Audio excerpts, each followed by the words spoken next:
سورہ الماؤن کو ضرور پڑھیے. آج جائیے گا نا گھر میں ٹرانسلیشن کے ساتھ پڑھیے. سورہ الماؤن کو آپ نے ٹرانسلیشن کے ساتھ سوچ کر سمجھ کر. اگر آپ نے سوچ کر نہیں پڑھا اور سمجھ کر نہیں پڑھا تو کیا کرنا؟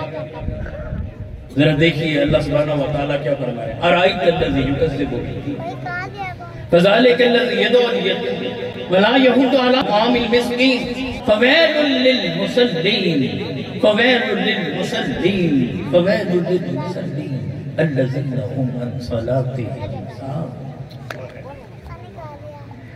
ابھی دیکھا ہے جو قیامت کے دن کا انکاری ہے. تو سوال بنتا ہے نا جو قیامت کے دن کا انکاری ہے وہ کون ہے؟ ایمان والا ہوتا ہے قیامت کے دن کا انکاری یا کفر والا؟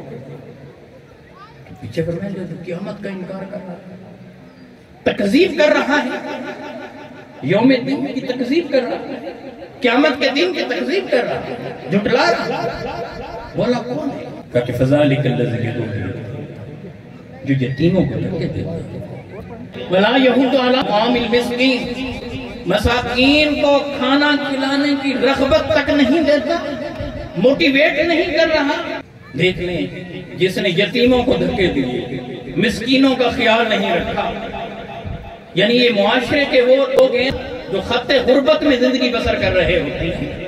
اللہ سبحانہ وتعالیٰ فرما رہے ہیں جس نے ان کی کیئر نہیں کی اس نے قیامت کو کیا مانا.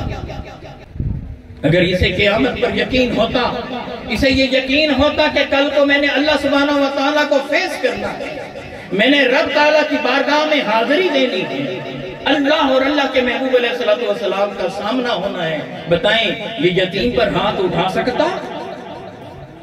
یہ مسکین کا مال ہڑپ کر سکتا؟ یہ غریبوں پر ظلم کر سکتا؟ بتائیں یہ سچائی کی ڈگر پر ہوتا یا جھوٹ کی ڈگر پر ہوتا؟ کہاں ہوتا؟ بولا کون ہے یہ لوگ جو قیامت کی تکذیب کر رہے ہیں, یتیموں کو دھکے دے رہے ہیں, مساکین کو کھلانے کی ترغیب نہیں دے رہے؟ کون ہے؟ فویل للمصلین الذین هم عن صلاتهم ساہون. بس خرابی ہے ان نمازیوں کے لیے, بس بربادی ہے ان نمازیوں کے لیے, بس تباہی ہے ان نمازیوں کے لیے, بس ہلاکت ہے ان نمازیوں کے لیے جو اپنی نمازوں کو بھولے ہوئے ہیں. نمازی ہیں, نمازی مگر اپنی نمازوں کو بھولے ہوئے ہیں. کیوں؟ اگر یہ نمازی ہوتا جب مصلی سے اٹھ کر آتا تو یتیم کی کیئر نہ کرتا, یتیم کو دھکے دیتا. اسے یہ معلوم نہیں کہ حقوق اللہ کے ساتھ حقوق العباد بھی ہے. اگر یہ حقیقت میں نماز کو پڑھنے والا ہوتا تو یہ برائیوں سے رکا ہوا نہ ہوتا, مسکینوں کا خیال نہ رکھتا. اللہ نے اسے ارب پتی بنایا تھا, کروڑ پتی بنایا تھا. اس نے دولت کی مٹھی اپنے لیے بند کر رکھی ہے, غریبوں کے لیے کھولتا نہیں.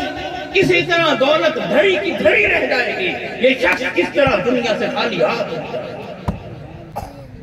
فویل للمصلین الذین هم عن صلاتهم ساہون. ذرا چشم تصور میں تو آئیں. یہی تو سبب ہے کہ قیامت کے دن اللہ سبحانہ وتعالیٰ ایک شخص سے پوچھیں گے میں بھوکا تھا تو نے کھلایا نہیں, میں پیاسا تھا تو نے پلایا نہیں, میں بیمار تھا تو نے میرا علاج نہیں کرایا, میں برہنہ تھا تو نے مجھے لباس نہیں دیا. وہ بندہ کہے گا مولا تو تو رب العالمین ہے. تب رب فرمائے گا میرا فلاں بندہ جب بیمار ہوا تھا تو اس کا علاج کراتا تو مجھے وہاں پاتا, میری رحمت کو وہاں پاتا. جب تو فلاں پیاسے کو پلاتا مجھے وہاں پاتا, جب تو بھوکے کو کھلاتا مجھے وہاں پاتا, جب کسی بے لباس کو لباس دیتا تو مجھے وہاں پاتا. کون سی نمازیں ہم لے کر کے رہے ہیں؟ اس لیے ذہن نشین رکھ لیں اگر نماز کو نماز بنانا ہے تو دوسرے پہلو پر بھی ایک طرف رب کے ساتھ بڑا مضبوط تعلق, ایک طرف آقا علیہ السلام کا عشق, ایک طرف اپنی انفرادی زندگی کے اندر تغیر, اور پھر اس کا معاشرے پر پازیٹیو ایفیکٹ. اگر یہ ایسا نہیں تو پھر سمجھ لیجئے کہ ہم کسی اور دنیا میں حقوق اللہ کی پاسداری کر رہے ہیں, مگر حقوق العباد کی طرف ہمارا دھیان توجہ ادھر جا ہی نہیں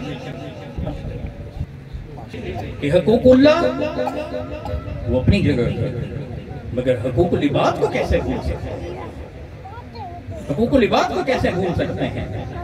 گویا یہ سمجھا دیا گیا کہ بندہ وہی بندہ ہے جو خدا کی بندگی کرے اور مصلے سے جب اٹھے خدا کی بندگی سے سر اٹھائے تو خدا کے بندوں کی خدمت میں لگنا. اگر مخلوق سے محبت نہیں کرتا، ان کی کیئر نہیں کرتا، مخلوق کی خدمت نہیں کر رہا تو پھر اس بندے کی بندگی کیسے؟